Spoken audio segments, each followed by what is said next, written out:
محترم جنرل صاحب، پاک فوج کے آپ سربراہ ہیں۔ میں گزشتہ 2 جمعرات سے آپ کی خدمت میں کچھ عرض کر رہا ہوں۔ میرا مقصد اپنی ذات نہیں ہے۔ میں دنیا کا سب سے بڑا، سب سے زیادہ گناہگار شخص ہوں۔ الحمدللہ مسلمان ہوں اور اپنی مسلمانی پر ناز کرتا ہوں۔ رب کا شکر کہ اس نے پیدا ہی مسلمان کیا اور پھر ماں باپ نے کانوں میں آواز کہی، نبی پاک صلی اللہ علیہ وسلم کا درود و سلام سننے کی سعادت ملی، اور آج دین کی بات کرنے، حق کی بات کرنے کی توفیق ملی۔ مجھے شہرت سے، ناموری سے، دکھاوے سے بحمد اللہ تعالی کوئی غرض نہیں۔ آپ کو اس لیے مخاطب کیا تھا کہ آپ ایک ذمہ دار، منصبدار اور صاحب حیثیت یعنی طاقت رکھتے ہیں کچھ کرنے کی۔ میں نے وزیر اعظم اور صدر مملکت کو آپ سے الگ رکھا، کیوں کہ ان کے سامنے سیاسی مفادات، پارٹی کے مفادات اہم ہو جاتے ہیں۔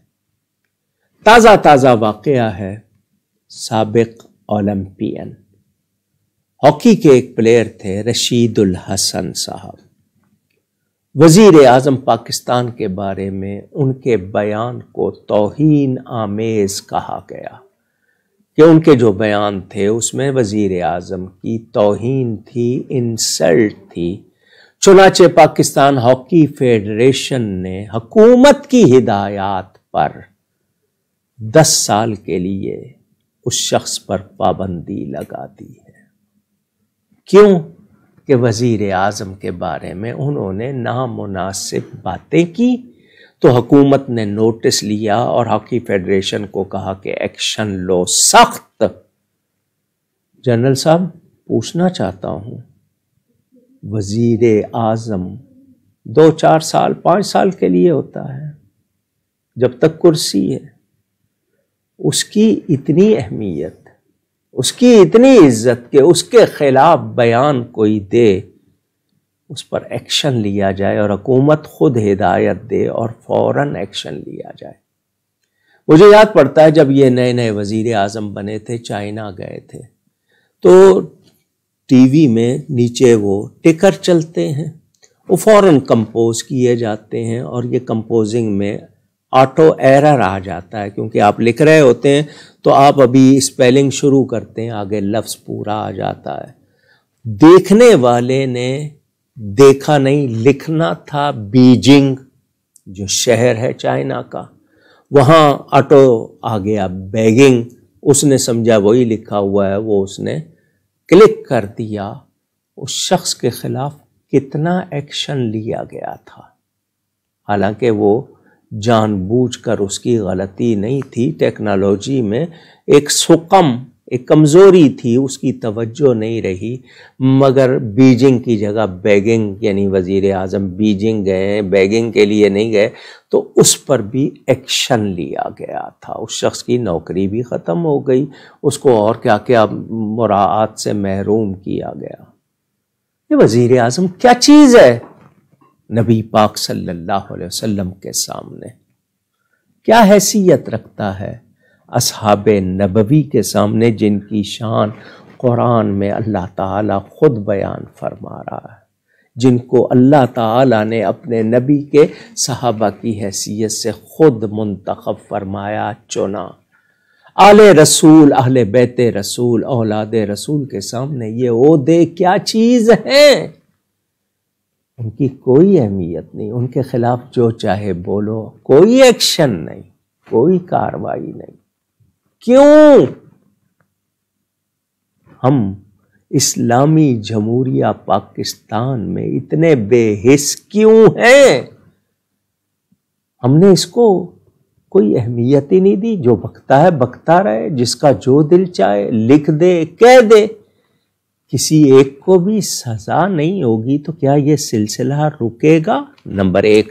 نمبر 2 یہ کہ آپ یہ سمجھیں کہ نہیں جی یہ تو مولویوں کا کام ہے، یہ تو آپس میں لڑتے رہتے ہیں، اس طرح کی باتیں تو ہوتی رہتی ہیں، تو کیا ان کے اثرات نہیں آتے؟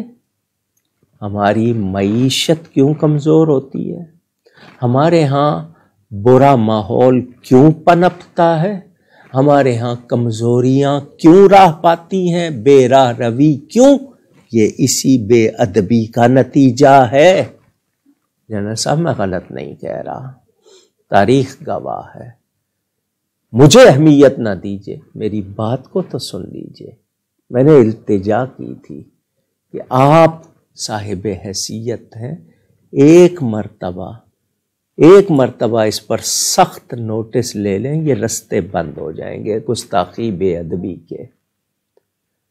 اگر آپ نہیں کریں گے تو میں بولتا رہوں گا، مگر آپ کیا جواب دیجیے گا پھر اللہ کے سامنے، رسول پاک صلی اللہ علیہ وسلم کے سامنے؟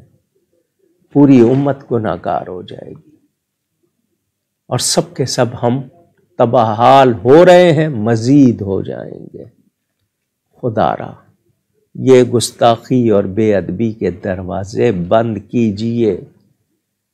وہ ہستیاں جن کا ادب لازم، جن کی محبت لازم، جن کی محبت ہمارے ایمان کی جان، ان کے بارے میں ہم چشم پوشی کریں، یہ ہمارا رویہ بہت غلط ہوگا۔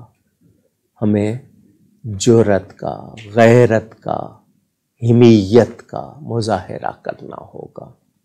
خدا کے لیے بہت ہو رہا ہے، کوئی نبی کے خلاف، کوئی قرآن کے خلاف، کوئی صحابہ کے خلاف، کوئی اہل بیت کے خلاف، کوئی اولیاء کے خلاف۔ کیوں؟ آپ کو پتہ ہے مسلمانوں کو لڑوانا چاہتے ہیں۔ یہ دروازہ بند کرنا ہوگا۔ قرار واقعی سزا مجرموں کو دینی ہوگی، ورنہ ہم سب مجرم ہو جائیں گے۔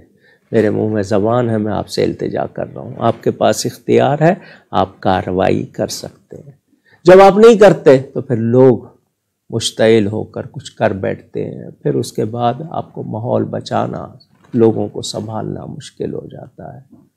خدا کے لیے پھر التجا کر رہا ہوں، ان گستاخوں کے لیے کوئی سخت کارروائی کیجئے تاکہ گستاخی کا سلسلہ بند ہو۔ اللہ تعالی آپ کو توفیق دے کہ آپ یہ کام کریں، اس میں آپ کے لیے بھی اور ہم سب کے لیے بھی بھلائی ہوگی۔ بہت شکریہ۔